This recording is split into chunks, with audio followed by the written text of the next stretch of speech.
Okay, so let's unpack this. Imagine one of your closest friends just got engaged. Right. Boom. Yeah, boom. And suddenly, you find yourself navigating this whole world of wedding planning, like right there alongside them. Mm-hmm. It's exciting, definitely, but it can also be incredibly intense. Oh, for sure. Full of emotions, logistics, and let's be real, potential stress. Exactly. And as their friend, you really, really want to be supportive, don't you? Of course. You want to show up, be helpful, sharing all the joy. But, like, how do you actually do that well? Right, without getting completely swallowed by all the demands. Or worse, letting the pressure kind of strain the friendship itself, the very thing you're trying to support.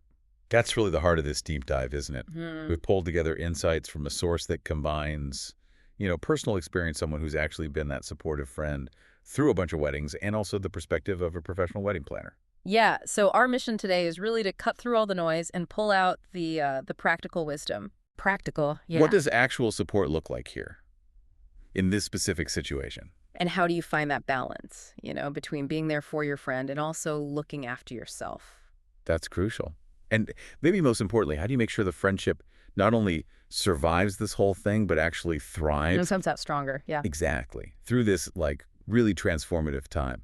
So we're going to explore some key distinctions today, like understanding the difference between when your friend just needs you to listen Mm-hmm. versus when they actually need help fixing something. Yeah. And we'll get into how to offer help that's genuinely useful, not just, vague. Right, and figure out that really delicate art of knowing when to give an opinion Ooh, tricky one. and when it's maybe better to just stay quiet. And absolutely essential. Keeping the friendship alive outside of all the wedding talk. Like remembering there's life beyond Pinterest boards and vendor lists. Yeah. Definitely. The goal here isn't about turning you into like an unpaid wedding assistant or someone who just completely sacrifices their own sanity. No, not at all. It's really about showing up as, a steady, authentic presence for your friend. So let's dive into the core ideas and the really actionable tips from this material to help you do just that. Okay.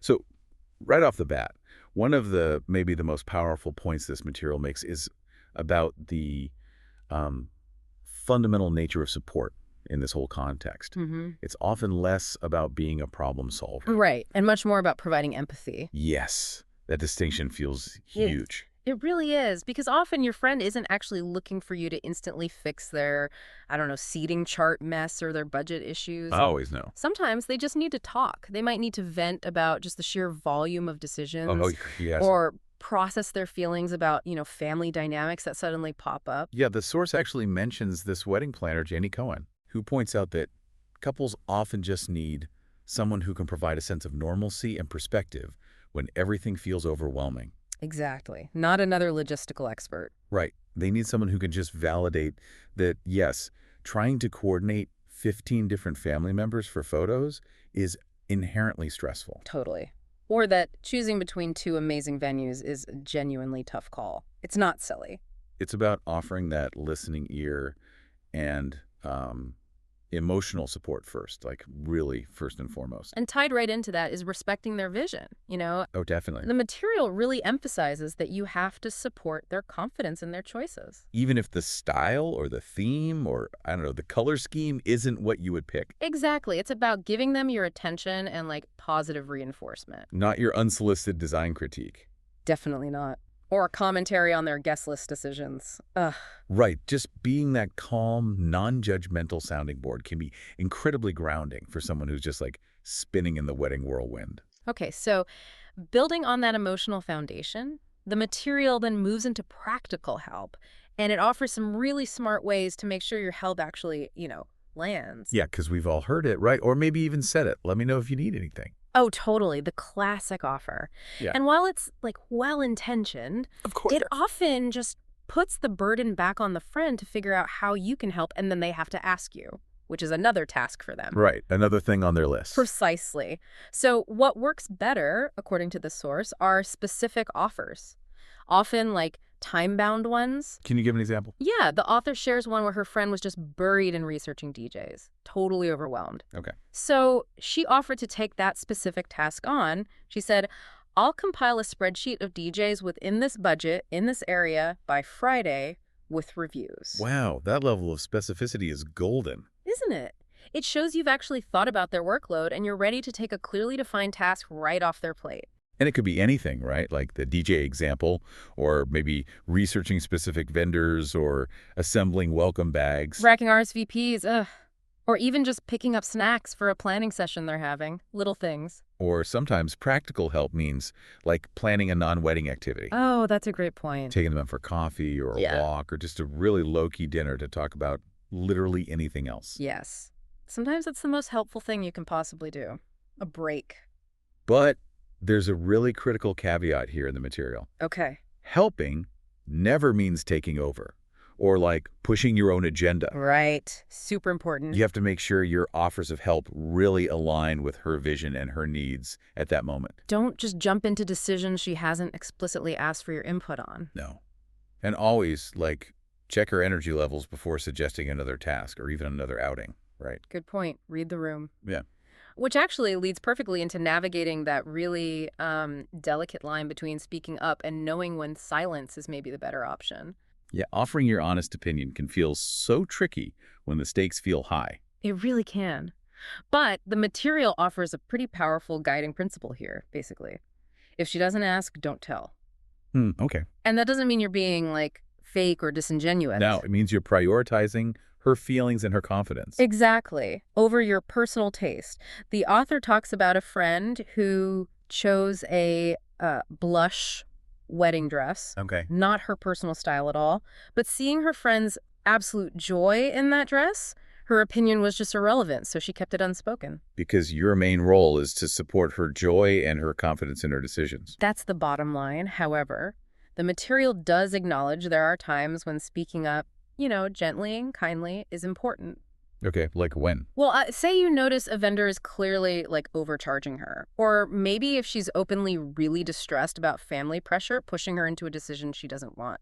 Okay, so in those specific cases. Offering a supportive, honest perspective when it seems appropriate can be really valuable.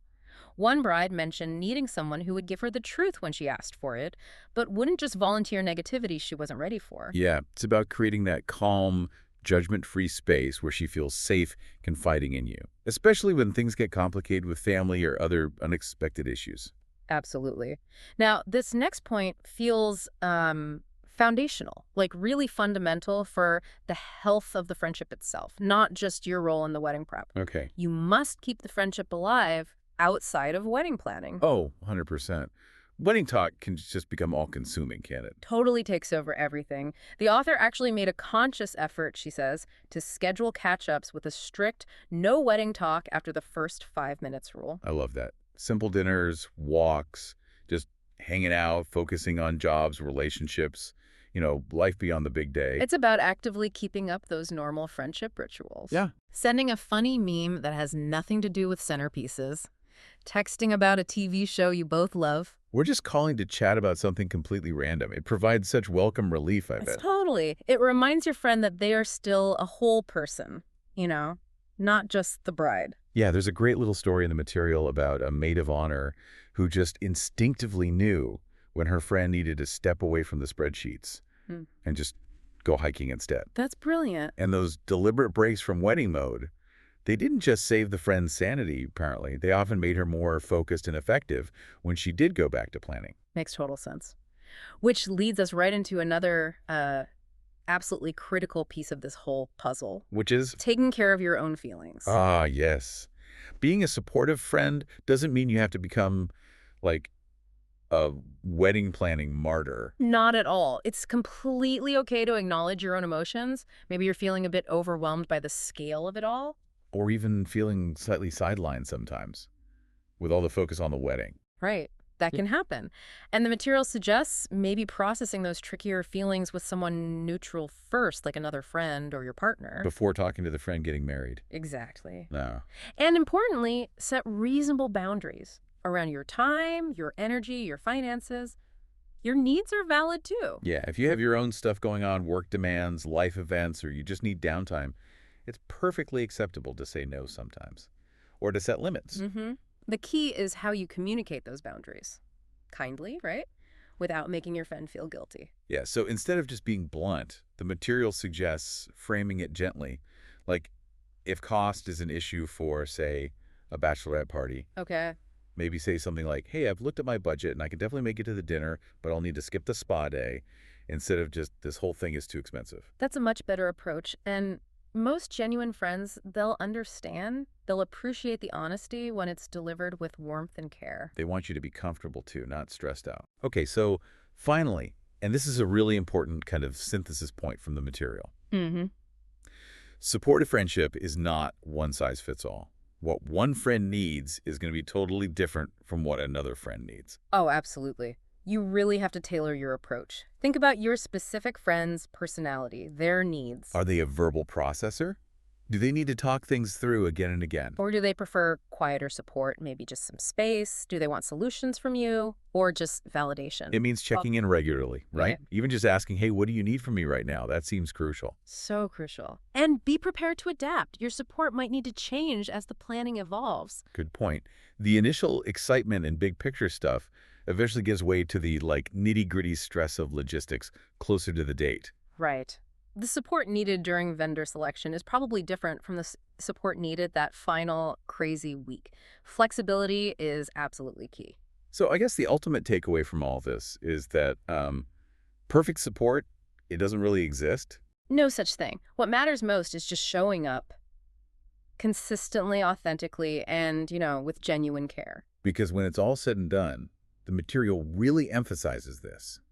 The most impactful thing you did wasn't necessarily like helping stuff 200 envelopes.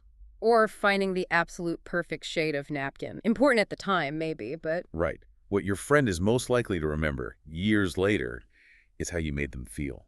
exactly. During this really significant, sometimes really challenging period of their life. Those moments of connection, the times you just listened without judgment. The specific ways you maybe lifted a burden, even a small one, or just the feeling of your steady presence through it all.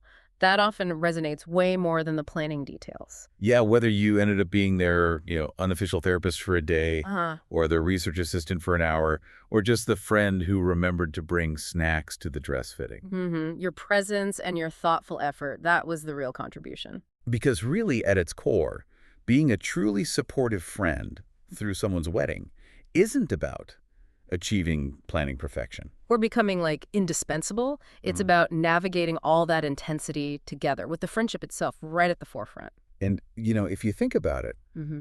the specific details of the wedding, the centerpieces, the signature cocktail, the exact timeline, Yeah. those things might actually fade in memory over the years, right? Yeah.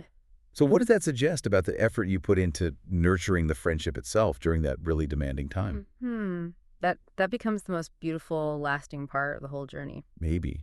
And what does that tell us about the true value of just showing up, being present, connecting with someone during any major life transition? Yeah. Definitely something to mull over.